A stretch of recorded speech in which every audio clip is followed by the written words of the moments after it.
वारसात मिळालेली प्रॉपर्टी नाहीये भावा आमची. उपाशी पोटी पाहिलेली ही स्वप्न आहेत आमची. धरणीची हाल तुला जीवाचं रान करत पेटून राहू भार वादळ वाऱ्यात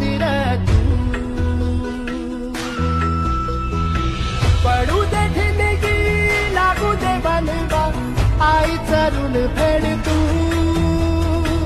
अंधार भेद उजेड पाड पहाट नवी